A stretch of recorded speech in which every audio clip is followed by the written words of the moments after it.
आप सभी को मेरा नमस्कार। मैं विनोद लोयल। आज राजनीति विज्ञान की इस कक्षा में भारतीय संविधान के जो मौलिक अधिकार हैं हम उन पर चर्चा कर रहे हैं और मौलिक अधिकारों में हम आज बात करने वाले हैं शिक्षा व संस्कृति संबंधी जो अधिकार मिला हुआ है हमें, जिसका जिक्र भारतीय संविधान के अनुच्छेद 29 और 30 में किया गया है। तो आज हम इन्हीं दो अनुच्छेदों की चर्चा करेंगे।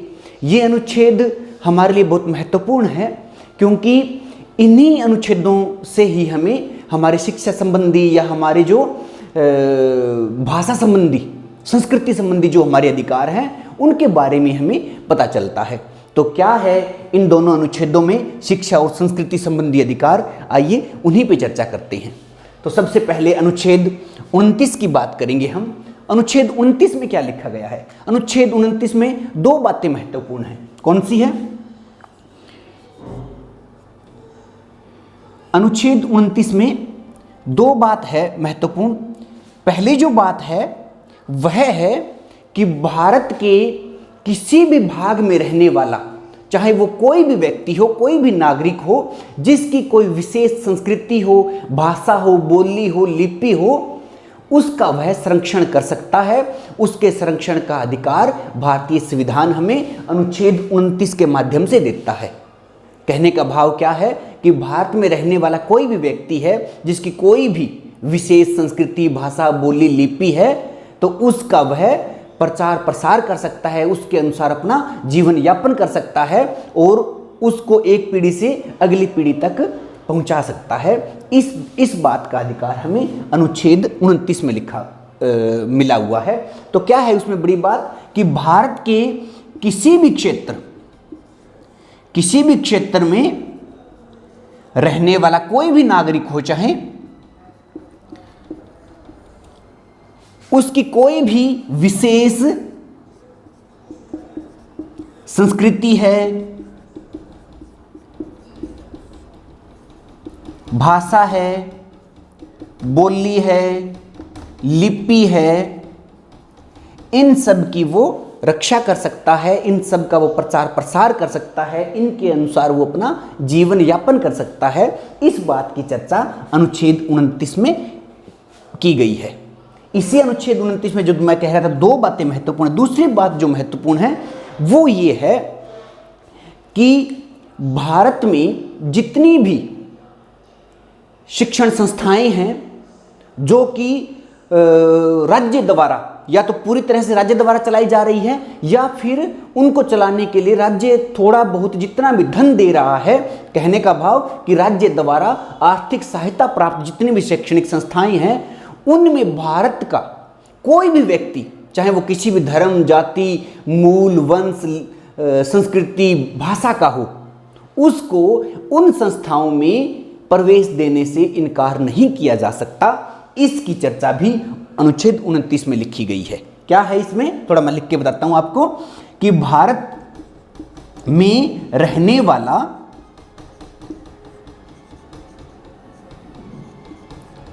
कोई भी नागरिक हो, उसको भाषा, धर्म,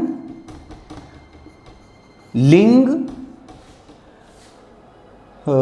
जाति, वंश, इन सब के आधार पे राज्य द्वारा सहायता प्राप्त या पोषित किसी भी संस्था में प्रवेश देने से इनकार नहीं किया जा सकता। इस बात की चर्चा अनुच्छेद 29 में है।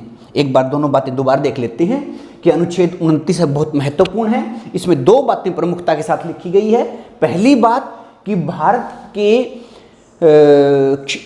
किसी भी क्षेत्र में रहने वाला कोई भी नागरिक है, उसकी जो संस्कृति है, भाषा है, बोली है, लिपि है, उसके अनुसार वो अपना जीवन यापन कर सकता है, उसका प्रचार प्रसार कर सकता है, उसको अपनी संस्कृति को अपनी आने वाली पीढ़ी तक संजो कर रख करके वो आगे तक पहुंचा सकता है। इस बात की चर्चा अनुच्छेद 29 में है। दूसरी जो इसी में ही एक प्रमुख बात है वो ये है कि भारत में रहने वाले प्रत्येक व्यक्ति, चाहे वो किसी भी भाषा, धर्म, जाति, लिंग, वंश का हो, उसको राज्य द्वारा सहायता प्राप्त किसी भी शैक्षणिक संस्था में प्रवेश से इनकार नहीं किया जा सकता। यहाँ एक शब्द जो संस्कृति आया है, तो संस्कृति का मतलब क्या है? संस्कृति का मतलब है कि भारत के किसी भी भाग में रहने वाले कोई व्यक्ति है, कोई व्यक्तियों का समूह है, वो अपना जीवन कैसे जीता है, उसका पहनावा क्या है, उसका रहन सहन कैसे है, उसकी परंपराएं क्या है, उन सब को मिलाकर के ही संस्कृति बनती है।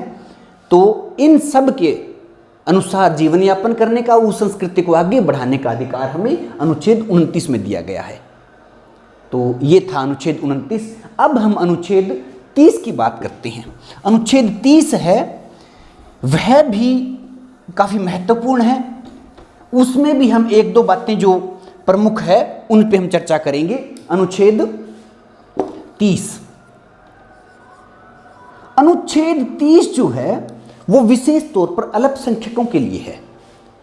इसमें क्या कहा गया है कि अल्पसंख्यक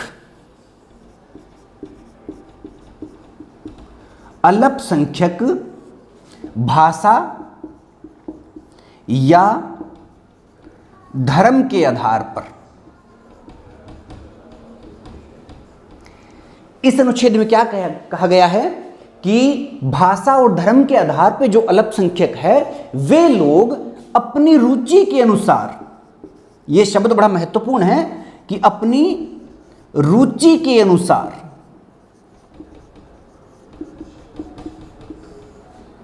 शिक्षा संस्थाओं की स्थापना कर सकते हैं। शिक्षा संस्थाओं की स्थापना व प्रबंध, ये बड़ी बात है इस अनुच्छेद में। क्या लिखा गया है कि अल्पसंख्यक जो भाषा या धर्म के आधार पे हैं वे सब अपनी रुचि के अनुसार शिक्षा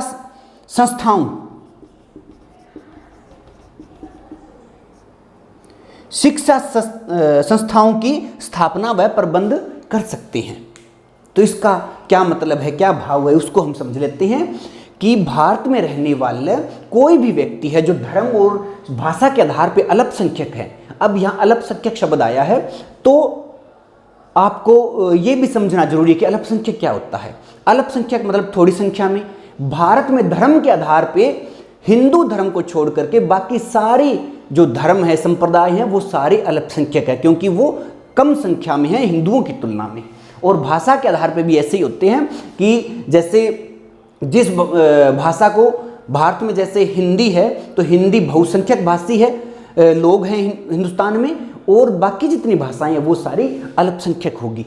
तो जितने भी लोग हैं, जितने लोगों के समूह है जो भाषा और धर्म के आधार पे अल्पसंख्यक हैं, वे अपनी रुचि के अनुसार शिक्षा संस्थाओं की स्थापना कर सकते हैं। स्थापना का मतलब है कि अपनी शिक्षा और संस्कृति या भाषा और संस्कृति को बचाने के लिए, उसका प्रचार प्रसार करने के लिए वो अपने मंच बना सकते हैं, अपने संगठन बना सकते हैं, अपनी संस्थाएं बना सकते हैं। इसका जिक्र अनुच्छेद 29 में। ये तो होगी स्थापना। अब है प्रबंध। प्रबंध भी कर सकते हैं। प्रबंध में क्या आएगा कि वो शिक्षा संस्थाओं की स्थापना करेंगे, उसके बाद में वहां किस प्रकार की शिक्षा दी जाएगी अपनी रुचि के अनुसार। यहां ये बात बहुत महत्वपूर्ण है कि उन शिक्षा संस्थाओं में किस प्रकार की शिक्षा दी जाएगी, ये कौन निर्धारित करेगा? ये अल्पसंख्यक समूह के वो लोग जिन्होंने शिक्षा संस्था स्थापित की है धर्म या भाषा के आधार पे, वो करेंगे भी। उनमें किस प्रकार की शिक्षा दी जाएगी, उनका माध्यम क्या होगा भी, वहां पढ़ाने का जो माध्यम है वो उन्हीं की खुद की भाषा होगी, या वो हिंदी का यूज करेंगे, इंग्लिश का यूज करेंगे, या फिर अन्य किसी और भाषा का प्रयोग करेंगे। उनकी इस बात में प्राथमिकता रहेगी। कहने का मतलब कि वो अपनी रुचि के अनुसार ये तय करेंगे कि उनकी भाषा माध्यम कौन सा होगा शिक्षा का। दूसरी बात सबसे जो महत्वपूर्ण है कि शिक्षा में पाठ्यक्रम क्या होगा, वो भी वही लोग तय करेंगे।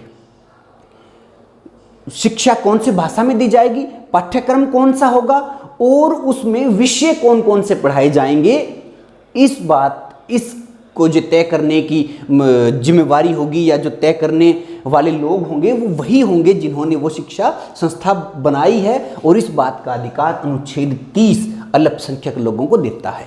तो ये अनुच्छेद 30 में एक महत्वपूर्ण बात थी।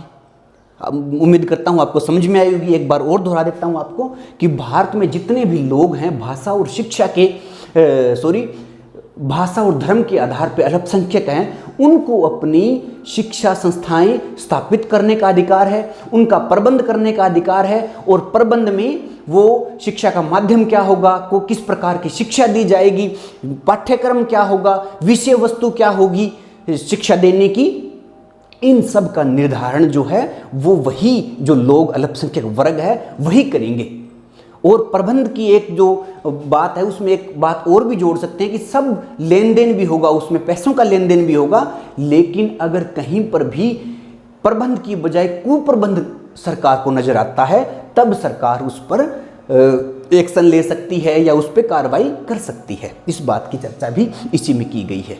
एक जो अनुच्छेद 30 है इसमें बड़ी महत्वपूर्ण बात है और जिसकी बार बार आलोचना भी होती रहती है संविधान में कि जो बहुसंख्यक वर्ग है उसको ये अधिकार नहीं मिले हैं, ये केवल अल्पसंख्यक लोगों को मिले हैं। कहने का मतलब जो हिंदू वर्ग है, हिंदू धर्म के जो मानने वाले लोग हैं, उन पे ये अनुच्छेद लागू नहीं होता है। वो अपनी इच्छा के अनुसार अपनी जो धर्म है या जो भाषा है उसकी शिक्षा नहीं दे सकते, उसके लिए वो संस्थाएं स्थापित नहीं कर सकते, उसके लिए वो पाठ्यक्रम निश्चित नहीं कर सकते। तो इसमें ये कई बार आलोचना होती है इसकी, क्या फिर भी हिंदू जो धर्म है उसकी जो संस्कृति है उसका प्रचार नहीं होना चाहिए, उसके जो वेद पुराण या उसकी धार्मिक परंपराएं हैं उनका प्रचार नहीं होना चाहिए, उनके लिए शैक्षणिक संस्थाएं नहीं होनी चाहिए। तो इस बात पे लगातार विवाद होता भी रहता है।